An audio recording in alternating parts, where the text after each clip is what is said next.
All right, President Trump laying out his agenda to a divided Congress last night. The president calling on members to choose greatness instead of gridlock during his second State of the Union address.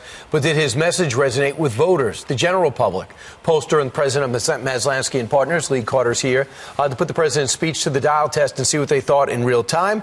Welcome, Lee. Great to see you again. Great to be here. We're almost ready for election season. The first stop you want me to make is when he addressed women in the workplace. So let's listen. We have more women in the workforce than ever before. Don't sit yet. You're going to like this. And exactly 1 century after Congress passed the constitutional amendment giving women the right to vote, we also have more women serving in Congress than at any time before. There you go. The grades? Off the charts. Republicans gave it an A+, independents an A. Even Democrats gave it a B-. You saw that the Democrat women were up on their feet applauding this. It was unbelievable what he did in that moment. He got everybody together, everybody excited. It was energizing and memorable. Well, they did kind of say, hey, they were saying, I got the job because I'm in Congress now for the election. Well, that's their response, but he hit on every key point. I think they chanted USA after that. They did. So the time in which the president wanted the theme to be coming together, but when it came to immigration, he knows it's not possible right now. So he brought up the difference between legal and illegal immigration. Right. Let's watch.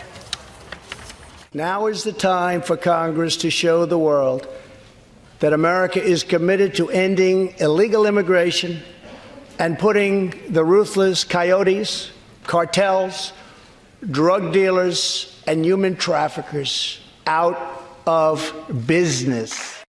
And the grades? And the grades there, you can see Republicans off the charts there. They gave it an A. Independents just about a C. And Democrats an F. The problem here, you can see they're on board with the immigration policy until he goes to coyotes. That was an issue with independents. It didn't make them go off the charts.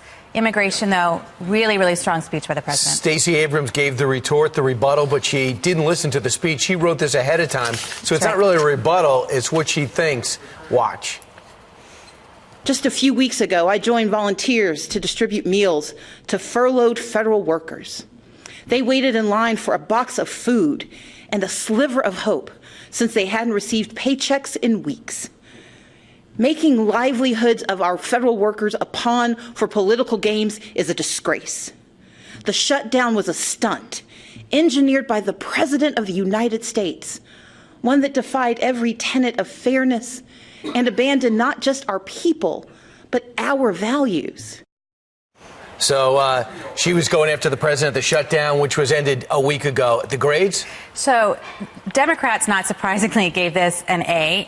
Independents a C. Republicans an F. Now, what's most important to me for everybody to understand here is that it's as much as he's blaming the president, not everybody blames just the president. They also say the Democrats didn't handle this well, and that's why you saw the independents flatline. Yeah, I felt like I went back to politics for that moment. I thought I was looking at a stump speech. So the grades there, an F by the Republicans. Great night, impactful night. We'll discuss over the next 2 hours. Lee, great job. Great to be here.